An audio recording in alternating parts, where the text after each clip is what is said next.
Canada is headed for one of its most crucial elections yet: a new prime minister, a fierce economic debate, and the shadow of US tariffs looming large. Here's everything you need to know about Canada's 2025 federal polls.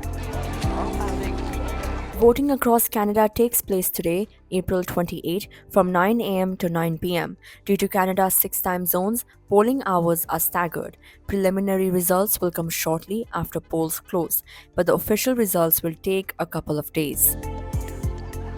The big battle is between Liberal leader Mark Carney and Conservative leader Pierre Poilievre.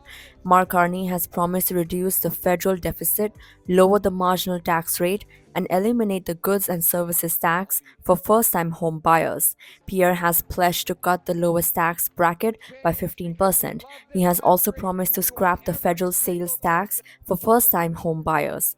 Two other candidates are also in the race: Jagmeet Singh of the New Democratic Party and Yves Francois Blanchet of the Bloc Québécois, but the main contest is between Carney and Poilievre. If defeated, Carney would become the shortest-serving prime minister in Canadian history. Meanwhile, Pierre has been gaining ground with his Canada First approach. Thank you very much. Electors must vote at their assigned polling stations. They have to register at the polls and show ID and proof of address. Each voter receives a ballot from an election officer. They then mark an X beside the name of their chosen candidate behind a voting screen. Once voting ends, poll results are sent to local Elections Canada offices. Canada uses a first-past-the-post system. The candidate who gets the most votes in each riding wins. Once polls close, no one can enter or leave polling stations. Election officers open the ballot boxes and count the votes. They record a statement of the vote and seal all ballots and documents. These are then delivered to the returning officer. Validation of results usually happens about a week later. Returning officers verify each poll's results during validation. There are 28 million registered voters across Canada. Voters will elect members of parliament in 343 ridings, up from 338 in 2021.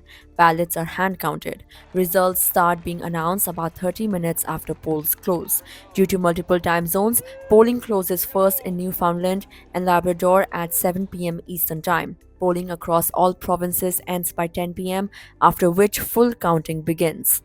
Relations with the US are a major issue. After Donald Trump returned to power and imposed heavy tariffs on Canada, trade policy has become central. Mark Carney says he will maintain retaliatory tariffs. Pierre has promised to pursue diplomacy to lower tariffs on both sides. The economy is also front and center. Carney has vowed to reduce the federal deficit, lower the marginal tax rate for the lowest bracket, and remove the goods and services tax for first-time home buyers on properties under 1 million Canadian dollars. Pierre, vying to become Canada's 25th Prime Minister, has promised to cut the lowest tax bracket by 15%, repeal the industrial carbon tax, and scrap the federal sales tax for first-time buyers for properties up to 1.3 million Canadian dollars. For a change. Canada's political future will be decided today. The battle lines are drawn. Stay tuned for results as Canada votes for its next Prime Minister.